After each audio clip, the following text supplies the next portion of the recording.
What's up, YouTube? This is Too Raw for TV.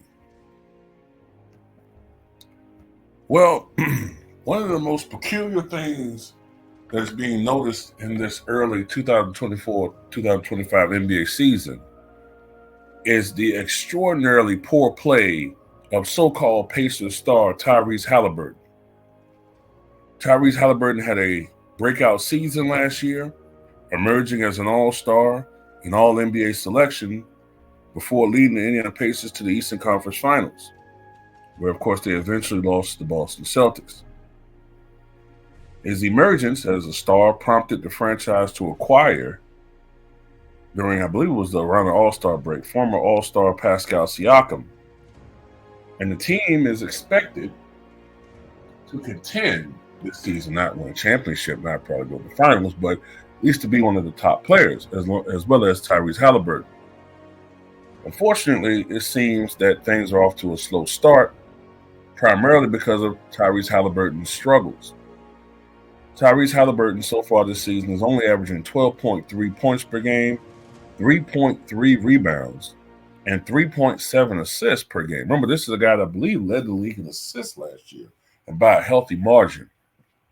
His offensive numbers have been atrocious, shooting just 31.8% from the floor, just 20% from three, and only 57% from the line, while the Pacers post a 1-2 overall record. With the Eastern Conference being as competitive as it is, they need the play of Tyrese Haliburton to mimic or even perhaps exceed what we saw last season. Last year, Tyrese Haliburton emerged as one of the NBA's premier point guards, and with this being the first year of a 5-year, $244.6 million extension, should the Pacers be worried that their so-called star was a one-year flash in the pan facade? I mean, me personally, I think what could be going on with Tyrese Haliburton is a couple of things. It could be the pressures of, being in this new environment of a superstar. And a superstar is expected to perform at a certain level. It's one thing when you play at a high level and people aren't expecting it. The pressure isn't there. But now, the expectations are that you're going to be Tyrese Haliburton every night. It's one thing to take 35-foot three-pointers when people don't really expect much from you. But when, not to say he's a Steph Curry, but I remember him shooting, making some big shots last year from outside. But when you play at a high level, as he did, particularly against the Milwaukee Bucks, I remember, when people expect that from you and to do that on a nightly basis, only the creme de la creme can do that. Only the creme de la creme can achieve that on a nightly basis. So I think that's part of it. The pressures of this contract, obviously, is another part. Could be outside distractions. Oftentimes, when you attain a certain type of status, there are outside distractions from your craft. You know what I mean? When I say outside distractions, I mean ass. Could be other things going on in this outside periphery that are causing distractions to Tyrese Haliburton. I don't know the man personal business, but I do know women will stress the hell out of you. It could be things like that. But I think a big chunk of this is his Olympics or lack of Olympic experience. It has to be frustrating. I know there's a pecking order when it comes to the Olympics, but I know the standard line was that he was nursing an injury. But at the end of the day, to be selected to that team and in your eyes not to get really any meaningful time has to be a bit of a blow to your psyche and your confidence.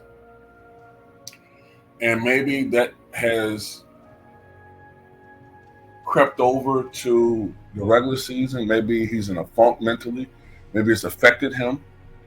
I don't know what it is, but I do know that oftentimes when players are playing, and we see this all the time, when players are playing in the last year of their old contract trying to earn and secure the money, they have career years.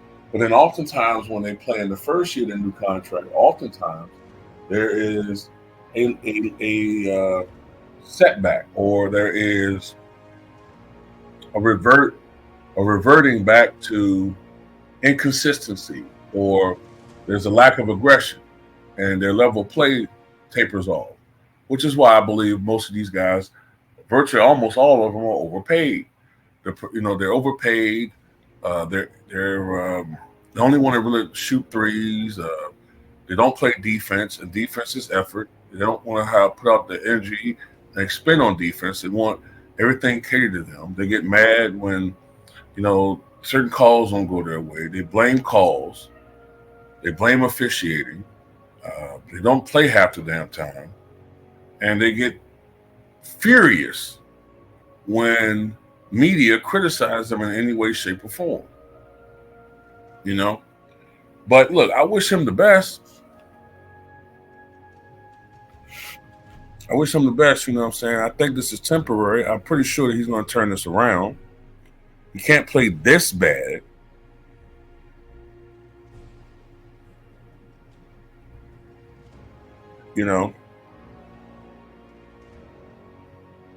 He did play pretty decently last night against the Sixers. He had a horrible game against, I think it was the Knicks.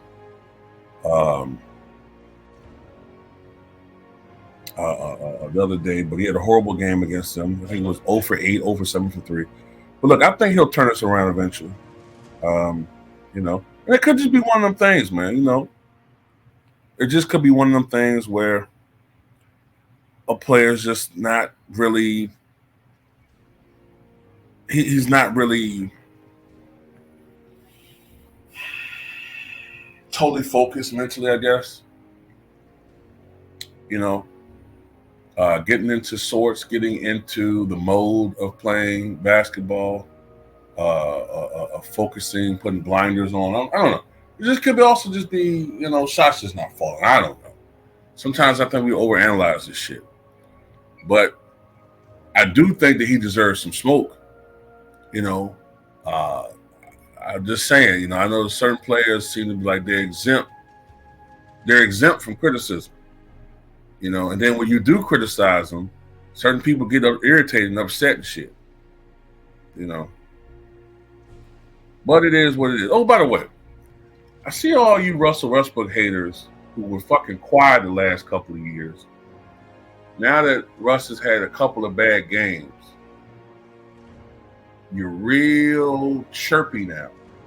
It's amazing how spiteful some of you mobs are. That's why I don't criticize Russell Westbrook no more.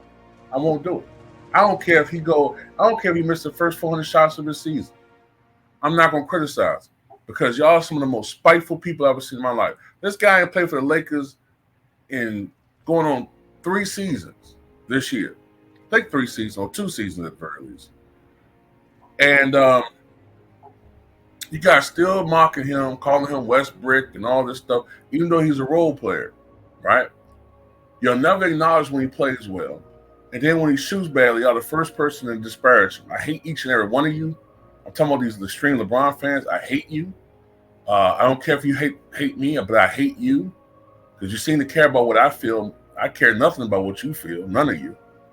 I hate your guts. You're scum. And you're everything that's bad with the NBA and sports in general. You're the physical representation of everything that's bad about sports. But anyway, that's all I got to say about it.